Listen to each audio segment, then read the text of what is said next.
First of all, there is a geological case for what we call as Akhand Bharat.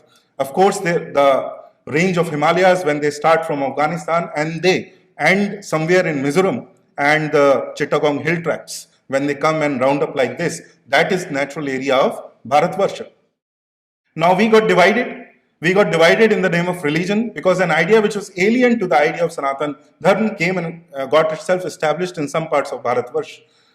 And Pakistan and India, we got divided. But Western Pakistan, which is not Pakistan, and there was Eastern Pakistan, which is now Bangladesh. We see a stark difference between the two borders. On Western borders, there is very little civilian infiltration.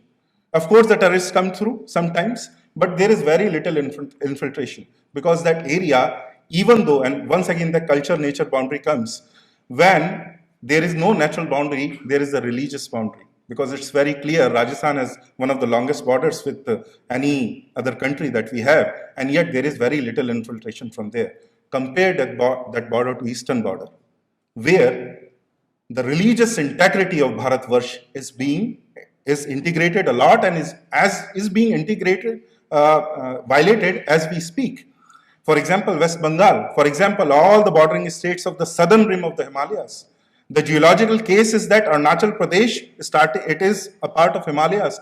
And when China claims that it is a part of Tibet, it's wrong. Tibet is a barren, cold desert. Arunachal Pradesh is thick rainforest, and that is very Bharatiya because Brahmaputra, 80 to 85% of the water of Brahmaputra gets created in Arunachal Pradesh. So it's a very Indian river. The Sangpo, which flows in Tibet, is the same stream, but 85% of what we know as the male river of Brahmaputra, the only male river in our Puranas, it is actually created in Bharatvarsha. That integrity was violated. So when the British identified our borders, they were more or less right on the eastern rim. I'm not talking about the whole of Bharatvarsha. Of course, they helped us violate it by when we got divided. But when they identified what is now Arunachal Pradesh and what was Nepha, they were being right that this is where India lies. Even though the communities that inhabit there, they might originate from somewhere else, but geologically this is part of Bharatvarsh and that should be defended. And then they had a very brilliant idea. They were great geopolitical leaders.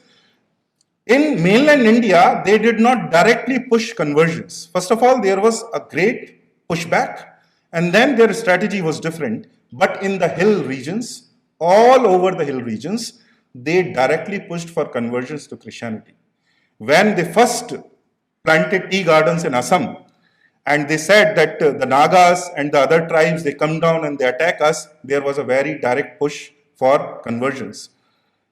Unfortunately, when we became independent, and their idea was right, that we are a ruling country, we are a ruling nation, we are a ruling civilization. And hills are always borders. Wherever you go, great civilizational borders are hills. Hills are borders and borders should be Christian. They were very clear about it. And that is how, when you see right now, three Christian majority states of India, Meghalaya, Mizoram, and Nagaland, they are at India's borders. They are at India's borders with Bangladesh and Myanmar. As we speak, great conversion is happening in Arunachal Pradesh. Official records of 2011 say 35%. Other projections say around 50% have already been converted. The hope is there. There is a lot of pushback against it also, and we can assume that 40% to 35% will keep pushing back. But that is, as currently as we speak, that is the scenario that we have in the Northeast. So this idea that the British had, that the borders have to be completely ours religiously, is a correct idea according if you want to rule a certain region, if you want to maintain the integrity of a certain land. When we became independent, we should have paid attention. That I'm not talking about the conversions are always possible, but I'm talking about cultural integration through religion and ultimately moving them towards a space where they are more integrated. Integrated doesn't mean violence against their ways of living, but integrating them more with the central idea of Sanatan Dharma.